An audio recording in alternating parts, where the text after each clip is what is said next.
Hello lovelies. Lesley, not quite enough hours in the week because I'm actually doing some work when I'm not talking to you lovelies. How are we? I hope everyone's okay. Thank you for all your comments and thoughts. Since talking to you last, did go out for a meal with some friends, as I said. Lovely tapas food. I do like little bits. And then yesterday I had a ceremony, and I am nothing if not human. So I was reading the ceremony and I started talking about the son-in-law of the deceased, and I said he often liked to go out with his son-in-law Marion. Luckily Malcolm, the gentleman's actual name, took it in very good spirits while I apologised profusely. Oh dear me. The thing is, they were all, thankfully they found the funny side of it. Oh gosh. And I was very cross with myself for having made the mistake, just misread.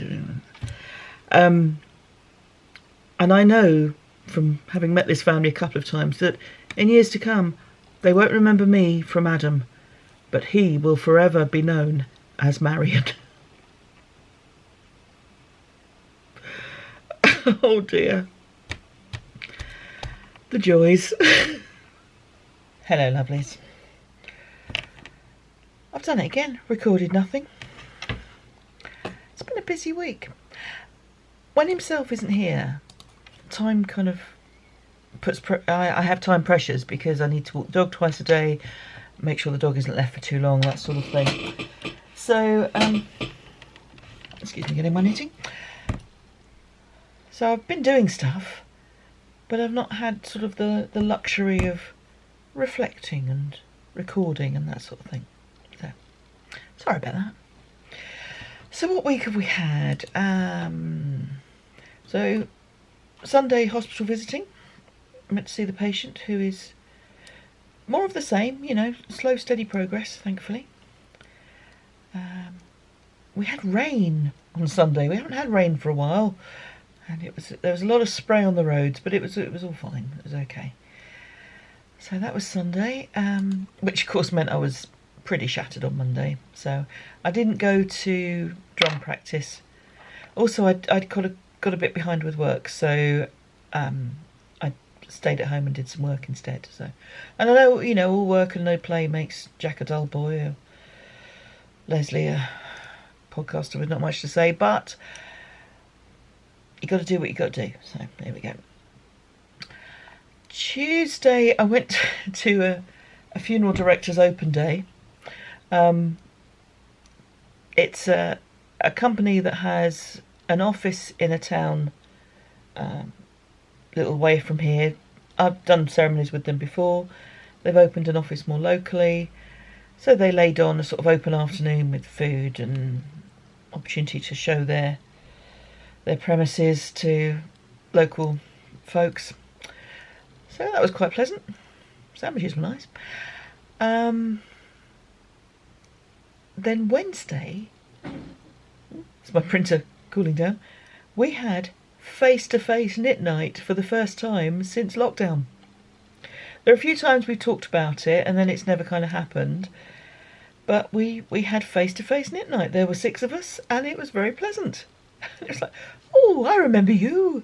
The thing is, online is great and it's certainly better than nothing, but it doesn't work for everyone, and some people find it just not for them. So it's nice that people are back, given that we are meeting face to face. What we're probably going to do is perhaps meet every other week in person, and then the weeks where we're not meeting in person we'll still do online for those that works for. So, and also we've got a few people that in that time have moved away or they're from far away, so it'd be nice to still keep them included if they'd like to be. So yes, that was a bit of a novelty, sitting out on the seafront. The hotel where we meet, they've changed the seats. I mean, it's just rude. They used to have this sofa arrangement, which was where we parked ourselves for our knitting. Perhaps understandably, they've taken those sofas out and put in some small tables and chairs, because they also serve food. This is their restaurant as well as their bar. So we can understand why they've put tables and chairs where our sofas used to be, but that doesn't mean that we're happy about it. So yeah, that was Wednesday. Today's Thursday as I'm recording this. And it's been a fairly busy work week as well, lots to do. So that's why I haven't really done that much. So, there we go. Himself was away, and he brought me back more goodies. Where he was, the only yarn shop that he could find was the sort of yarn shop that, certainly in the UK, is the most common type, which does a lot of baby stuff and yarn. That's kind of how it works. But he bought these very pretty yarns. Now these are all Baby Luxe DK, which is made by Woolcraft. It's 60% bamboo and 40% polyamide, so it feels really lovely. It's kind of double knitting weight equivalent, 250 metres per 100 grams. I've got this lovely orange, which is coming up. It's a little paler than it's showing on the screen as I see it. Pale blue and purple. So I don't know what I'm going to do with these, but they are very nice. They feel very nice, and I look forward to doing something nice with them. So that was very kind of him. What have we got coming up? He's around. He's around, so I'm going out. This Saturday in Eastbourne, which is along the coast from me, there's a fibre festival. Now this is not a big event, or it has never been so in the past. I did go a few years ago. People who were viewing a long time ago may remember it. I can barely remember it, so I don't expect you to. Where it's held is not ideal, because there's near the railway station in Eastbourne, there's a place called the Enterprise Centre, and I think they're old railway sheds, and they've got small shop units and that sort of thing. And then upstairs is an area where they hold this fibre festival. That does mean it's not the most accessible of locations, because the only way to get to it is upstairs. That doesn't... Things may have changed, but it didn't have lifts or means of people who use mobility aids to get there. So that's a shame if that's still the case. I will know more once I've been there. I don't know who's exhibiting.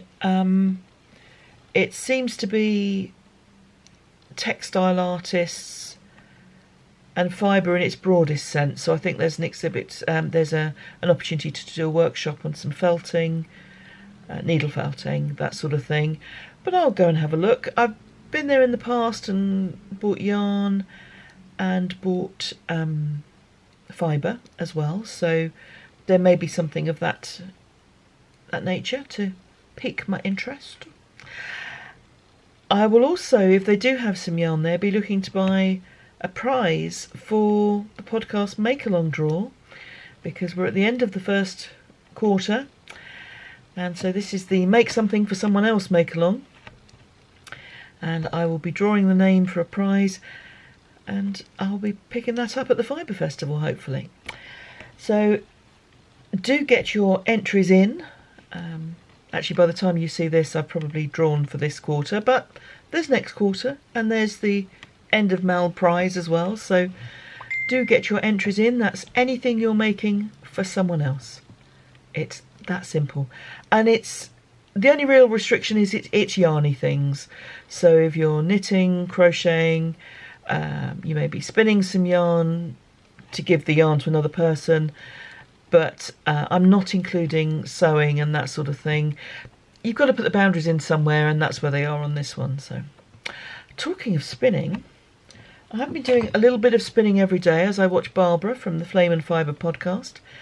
And here is the first of my two singles. So this is Witchcrafty Lady Fibre in the, I think it's called Minty colourway. And I'm doing a fractal 2-ply, which is going to be very fine looking at this, very fine gauge. So I've got the other one on the wheel at the moment. So there's my first bobbin. And talking of Barbara from Flame and Fibre, it's the Zoom call this weekend. So after having been out potentially fibre and yarn shopping, yarn diet be hanged, I am going to be on the Zoom call with the lovely folks who join in that. UK time for that is about 7 o'clock in the evening. I know that Barbara welcomes all who come along and is always delighted to see people who've been there before and new folks. So if you watch her podcast, she does a daily vlog, or you go to the Flame and Fibre group in Ravelry, Fibre spelt the US way, Fiber, then the details are there of how to join the Zoom, or the numbers and passcode and that sort of thing. Yeah, so that'll be this weekend, and then Sunday I'm back at the hospital, and next week's a bit like this one, I think. Whatever you're doing, I hope you're well. It's been warm and sunny here, and I think we're due more of the same. So I hope that you're able to keep comfortable, whatever your temperature is. I know Megan, who's in New Zealand, hi Megan, was showing on social media some lovely socks that she'd been given that had been hand knitted by a friend. Because in New Zealand, it's chilly. So wherever you are in the world, I hope that you're keeping comfortable and have a bit of time to do the things that you enjoy, and that you're keeping healthy and happy. I will see you tomorrow if you watch the monthly podcast, which won't be that long this month because I've only got one item I've really been working on, and I'm working on it at the moment. But I will put the podcast up tomorrow being Saturday when you see this, and I'll see you next week again for the vlog. So thanks for being here, thanks for your comments and thoughts, look after yourselves and take care. Thanks a lot. Bye bye. Well, it's Friday and change of plan has happened. I've got vertigo. So probably not going to the Fibre Festival tomorrow. Spoken with the doctor, first time I've ever had it. She has prescribed some antibiotics on the theory that it's probably caused by an infection of some sort. So himself is off to the pharmacy later to pick those up. Depending on how I feel will depend on whether I drive on Sunday or not. Yes, so I might have a very quiet weekend at home after all. Yes, that's a bit of a shame. The Fibre Festival's only on for one day. So I either go or I don't. There's no alternative arrangement for that. And obviously I would like to go and see my relative at the hospital, but it's not sensible to go if I'm feeling...